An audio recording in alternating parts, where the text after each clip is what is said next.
clutch three. It seems like you're hitting almost every three you put up these days. What just keeps on going in for you right now, huh?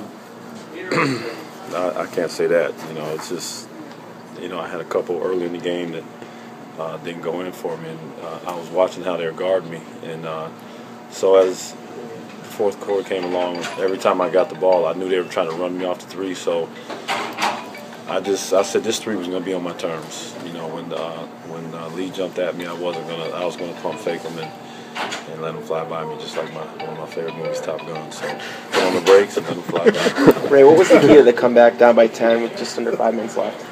The defensive advantage you picked up. You know, when they went on a run, we weren't getting any stops, and you know they kind of dictated how the game was being played, and we changed that by pushing them up, you know, away from the basket, and everything that they had was contested. You know, we got rebounds, and we were able to run and score. And offensively, we were aggressive, we were attacking. Ray, you in particular pride yourself on your conditioning, obviously. Is this one of those stretches, Sunday, today, tomorrow in Philly, where you're going to really call on that conditioning? Yeah, and you know, the in-between days where you really got to take care of your body and make sure that you focus on rest and you know, get massage when you can. But you know, even in the games, you got to learn to be efficient out there.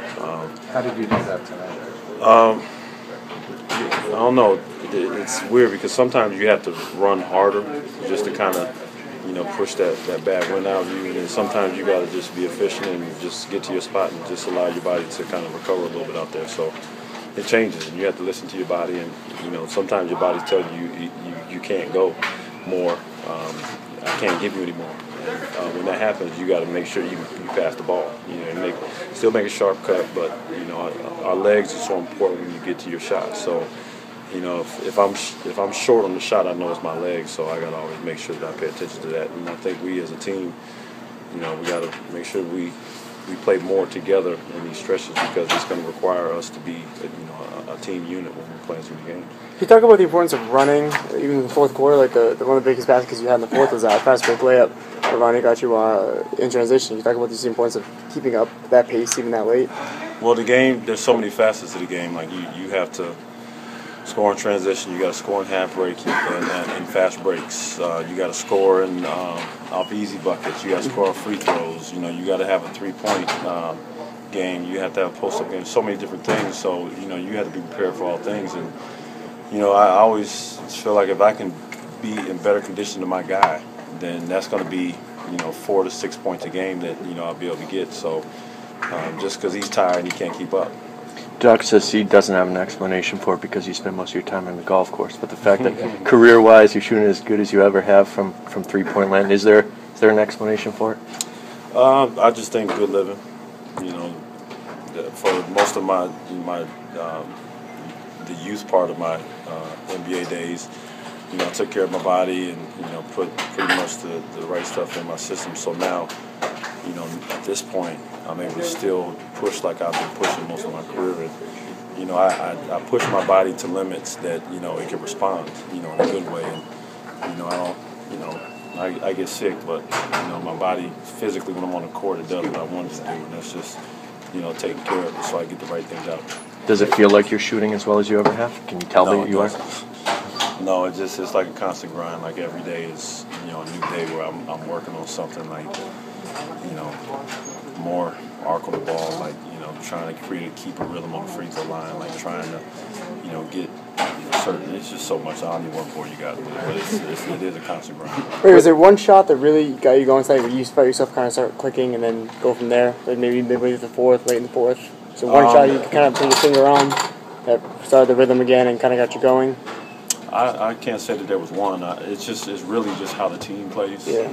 You know, when we move the ball around and we get stops and we run transition and the ball's hopping. Yeah. You know, it's like, hey, it's a party out here. Let's everybody get involved. It's a new dance. Everybody's doing it. Let's get involved. Yeah. You know, that's kind of when we're playing like that. I think it just juices my body. Yeah. So you guys have been chasing Philly all year. I don't know chasing is the right word, but they did jump out. You get a chance to catch them tomorrow night. Is that something you guys keep an eye on? Is that something? Well, you know, I don't know how many games we've won in a row, but you know, what we've been able to do in this last week has nothing to do with Philly or anybody else. It has to do with us writing our ship. So, you know, tomorrow, and we want to beat them. So we still have to play well. Regardless of what time we get in, regardless of any type of fatigue out there on the floor, we have to play the way we're capable of playing and continue to get better. With all the injuries, though, how does it feel to kind of be back? It seems like you guys finally had the continuity going, and now you are within a game of Philly. Does that kind of, you guys kind of feel getting over the hump a little bit? Well, when we left Oklahoma City, we said, second half we need to bring that effort every night, and everybody needs to be on the same page. No clouds hanging over our locker room. Guys who are injured, take care of your bodies. Those are the present, like, let's be all in. That's what we have.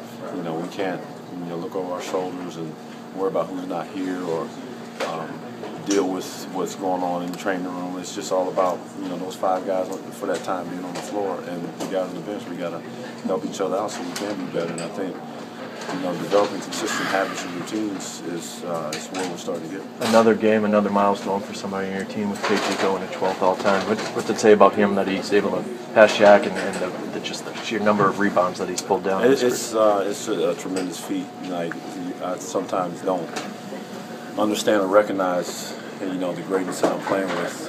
Just knowing that, Kevin and Paul, the things they've been able to do. So it's very honorable to look back on it and say, hey, I didn't realize it at the moment because it was such a, you're so in it, but it was such a grind at the time. But, he's slowly moving the ladder, Paul's moving the ladder. It's an amazing accomplishment because we looked at guys growing up doing those same things, and, now I have teammates who are doing that. So it's definitely an honor to be alongside the guys. Thank you.